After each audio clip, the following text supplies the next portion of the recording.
Parang ano guys, nag-snow. Mayroong kunting snowflakes dito.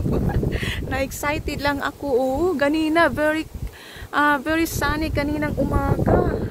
So time now is hindi ko alam kung ano. It's a 9:49 ng umaga guys. Mayroong kunting snowflakes at mahangin. Nag-cloudy na talaga dito. Oh, maginaw. Grabe guys. Pero hindi masyado mag-snow dito. Pambihira lang mag-snow dito sa amin kaya na-excited lang ako. Yan, mayroong mga umuulan at mayroong mga snowflakes. Oh, mayroon dito sa aking guys. Oh, nakita nyo yan, may snowflakes. Nag-drop sa aking coat. Dito. So hindi yun mag-sit guys. Lakas ng hangin. Papunta lang ako sa Chook House. Grabe. Mag-clearing talaga ako sa aking garden. Mag-tidy up. Pero, ang lakas ng hangin. Goodness me. Ayan.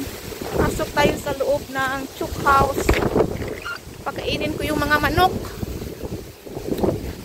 Wala na mga dahon ditong mga puno. Kasi, winter. Mayroon pang snowflakes dito. Ang bihira.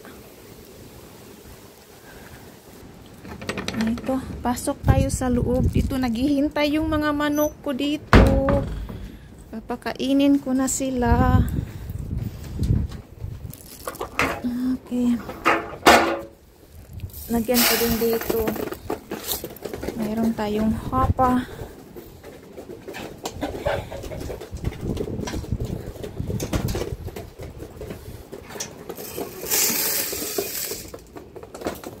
Hindi muna ako maglilinis dito.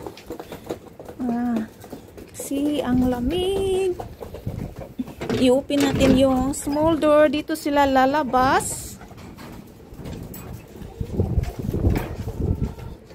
Ayan.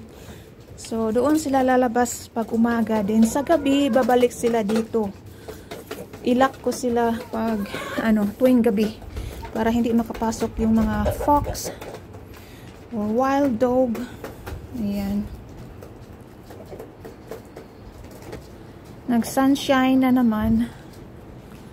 Ang ginaw sa labas, guys. Ayan. Doon na sila. Itong mga manok ko, guys, papunta sila doon sa aming plum orchards. Doon sila lakad doon sa mayroong small lane din, mayroon ding maliit na buho doon. So it's a free range chickens ito, mga manok ko guys. Hindi sila all the time na nakakulong.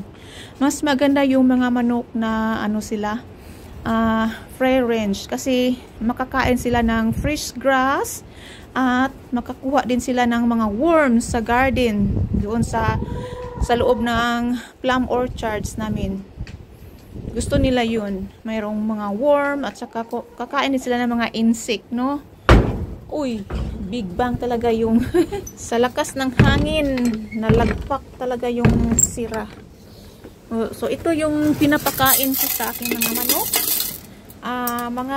Ito guys, mga whole grain, mayroong sunflower corn at saka sorghum. At mayroon tayong mga barley. Ang humay ba? Parang rice. Barley or oats.